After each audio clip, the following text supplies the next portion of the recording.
What is up, people? Attican here, Eddie Ads. It's the 6th of October, 2020. Doing a 5-minute story here. I wanted to share. Reporters are claiming that Facebook is censoring information on the Julian Assange case.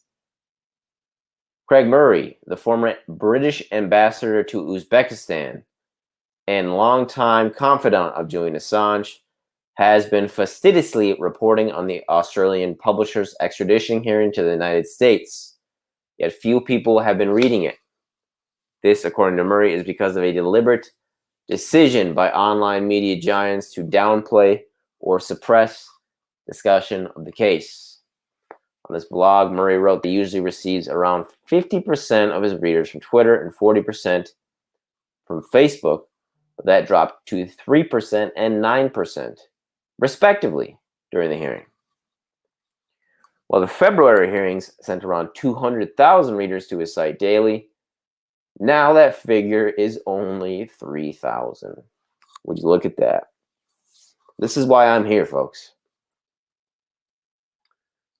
To be plain, that is very much less than my normal daily traffic from them just in ordinary times.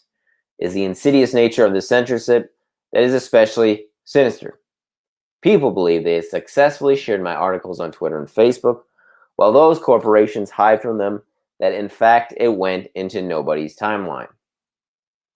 Murray explained that anybody who is at all radical or takes any view of anything that is out with the official establishment view gets used to occasional shadow banning, but I have never seen anything on this scale before.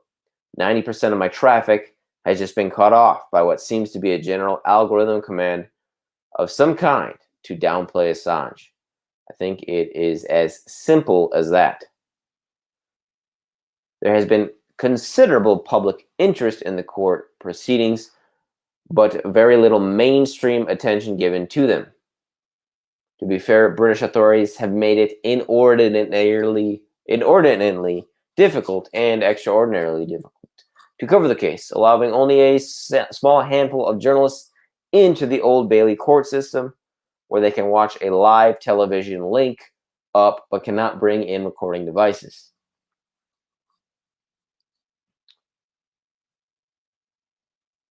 This is a great article. Former CIA Chief Leon Panetta. When I was in high school, Leon Panetta was the chief. An honorary director of the Atlantic Council, recently admitted that Assange is being prosecuted as a warning to journalists. All you can do is hope that you can ultimately take action against those that were involved in revealing that information, so you can send a message to others to not do the same thing, he told a German documentary crew. While the message is being heard loud and clear by journalists, the public is far less aware that anything is going on, thanks in part to online suppression of news about the case. Judge Vanessa Bereitzer is scheduled to pronounce judgment on the media trial of the century on January the 4th, after the U.S. election. That'll be next year, folks. This has been a 5-minute update. Oh, I still got a minute and a half. Okay, I'm going to keep going. Julian Assange. The U.S. government also frequently directly interferes with content appearing on prominent social media.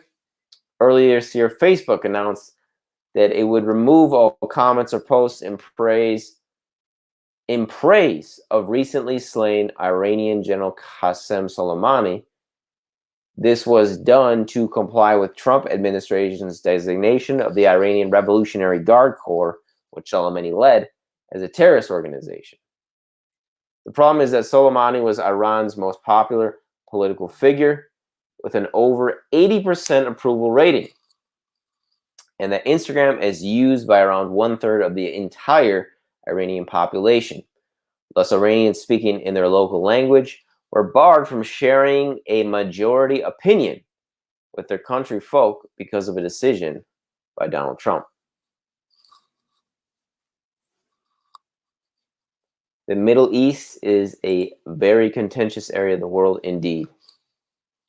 Thanks for tuning in. This is a 5-minute news clip on Julian Assange and how he's updates are being censored on Facebook.